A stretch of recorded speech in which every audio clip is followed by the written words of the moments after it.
Small লাভ কুকিংয়ে আপনাদের সকলকে স্বাগত। কেমন আছেন সবাই? নিশ্চয়ই সকলে খুব ভালো আছেন, আমিও খুব ভালো আছি। আজকের রেসিপি জর্দা সিমই। এই জর্দা সিমই এরকমভাবে ঝরঝরে বানাতে কি কি লাগছে তো চলুন দেখে নেওয়া যাক। এখানে সরু সিমইটা নিয়েছি, কাজু নিয়েছি, কিশমিশ নিয়েছি, আমল দুধ নিয়েছি, নারকেল কুড়োনো নিয়েছি, 1 কাপ দুধ নিয়েছি আর আখের গুড় নিয়েছি। আমি সিমইটাকে বাটার দিয়ে ভালো করে ভেজে নেব। এটা সাদা তেল বা ঘি দিয়েও কিন্তু করা যেতে পারে, খেতে কিন্তু ভীষণই ভালো লাগে। এর মধ্যে আমি একটুখানি এলাচ দিয়ে দিচ্ছি, 2টো এলাচ নিয়েছি, এলাচ 2টো ফাটিয়ে আমি দিয়ে দিলাম। এখানে কিন্তু এলাচের গুঁড়ো ইউজ করতে পারেন। দিয়ে দিচ্ছি কিশমিশ, দিয়ে দিচ্ছি কাজু। এবার আমি হালকা করে ভেজে নিচ্ছি। আপনারা যে কোনো ড্রাই ফ্রুট আপনাদের পছন্দ মতন আপনারা দিতেই পারেন। আমি এখানে শুধু কাজু কিশমিশটা দিয়েছি। গ্যাসের ফ্লেমটা কম রেখে হালকাভাবে এটাকে নেড়েচেড়ে ভেজে নিতে হবে। কাজু কিশমিশটা অলমোস্ট ভাজা হয়ে গেছে। এর মধ্যে আমি সিমইটাকে ভেঙে ছোট ছোট করে দিয়ে দিলাম। এই সরু সিমইটা দিয়েই কিন্তু জর্দা সিমই ভালো হয়, মোটা সিমই দিয়ে কিন্তু ভালো লাগে না খেতে। তাই সবসময় এই সরু সিমইটাই কিন্তু নিয়ে এসে এই জর্দা সিমই রান্না করতে হবে। এবার আমি হালকা করে সিমইটাকে ভেজে নিচ্ছি। একটু সময় ধরে ভালো করে কিন্তু লাল লাল করে ভেজে নিতে হবে সিমইগুলোকে। আমার ভাজাটা অলমোস্ট হয়ে গেছে। এর মধ্যে আমি প্রথমেই গুঁড়ো আখের গুড় দিয়ে দিলাম। আপনারা চিনি, মিছরি যার যেরকম ইচ্ছে বা সুগার ফ্রি আপনারা যা হোক দিতেই পারেন।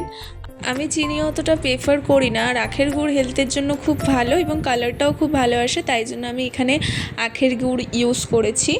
আর দিয়ে দিলাম আমল দুধ গুঁড়ো, দিয়ে দিচ্ছি নারকেল কুড়োনো। সিমইয়ের সাথে সব উপকরণগুলো ভালো করে মিশিয়ে দিচ্ছি।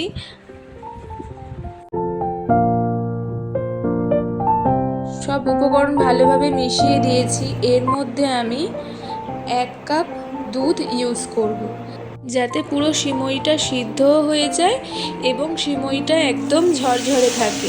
সেরকমভাবেই কিন্তু দুধ বা জল আপনারা যা হোক কিছু অ্যাড করতেই পারেন। আমি এখানে দুধ ইউজ করেছি। আমি 1 কাপ মতন দুধ দিয়েছি, দিয়ে এটাকে আমি ভালো করে নেড়ে চেড়ে যাতে দুধটা সব সিমইয়ের গায়ে লাগে সেরকমভাবে ভালো করে নেড়ে চেড়ে আমি এটাকে চাপা দিয়ে দেব। আচ্ছা, এর আগে আমি কিন্তু একটু নুন দিয়ে দিচ্ছি।